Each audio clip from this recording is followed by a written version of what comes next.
So what are the best qualities of successful entrepreneurs? The most important quality that I've seen is a belief that you can make a difference.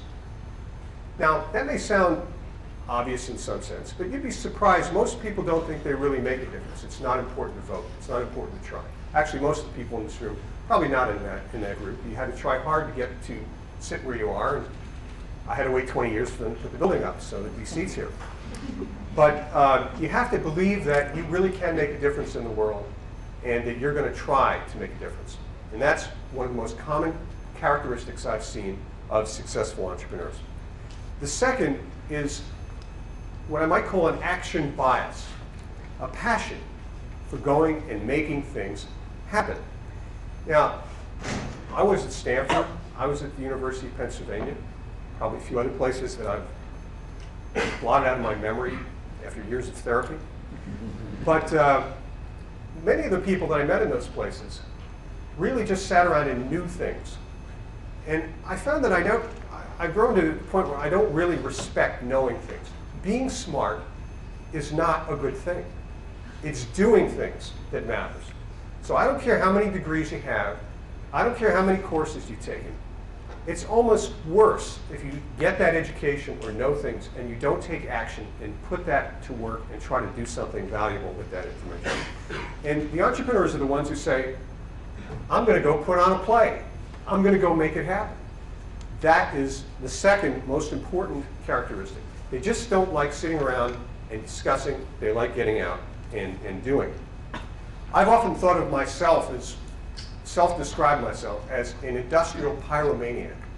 I like to burn up businesses, burn up markets with new ideas and different ideas that change the world. Sometimes you just wind up with a pile of debris, but it sure is fun trying. Also in this category is a subtle concept that I would call urgent patience. And this brings to mind a story of a fellow who was a gardener at a large estate in England many, many decades ago.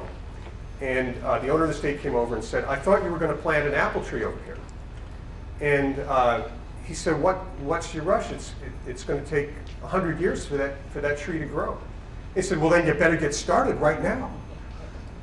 That's the attitude that I think is important for entrepreneurs to have, the action bias. The third is unjustifiable optimism.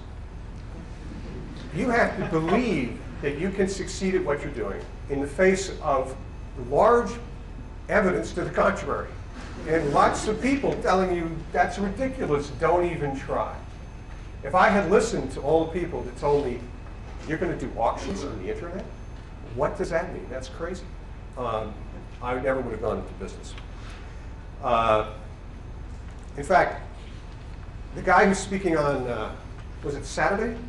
Friday? Jeff's coming? Okay. Jeff's a very interesting guy. He was a man for the times in one very interesting respect. Jeff had the advantage of having no business experience whatsoever. So he had no fear at all. He would just leap and jump. The things he was doing back when 1997, when I'd started OnStone, he'd started Amazon, there were several other people starting companies. I mean, we would look at it and go, this guy's nuts. You know, you'd have to be just kamikaze to do some of the things. He would make deals on the assumption that he would raise money to pay for them later.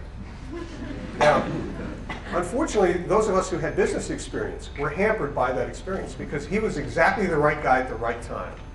And it was precisely that recklessness that was the key element of Jeff's success, along with his intelligence and his understanding of the market and his drive and other little things like that. So,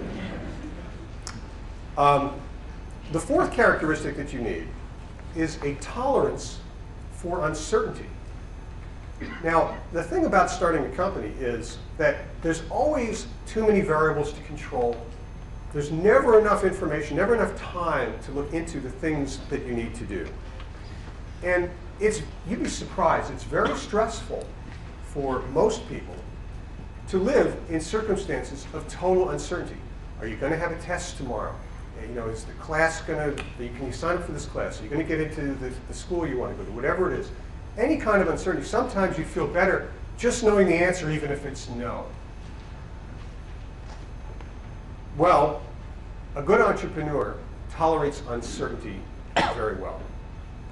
And it's just a personality trait and a skill where you can go to bed at night not knowing how things are going to turn out in the morning and feel fine about it. The fifth and last of the qualities that I've seen in successful entrepreneurs is a genuine concern for other people. What this creates is a reserve of goodwill among the people around you, so that they're willing to work hard and give a little extra because they know that you care about them and what they're doing. The best entrepreneurs genuinely care about the people who work in their companies and about their customers, and they don't fake it. You can't fake that kind of thing. That's one of the best characteristics that I've seen in successful entrepreneurs.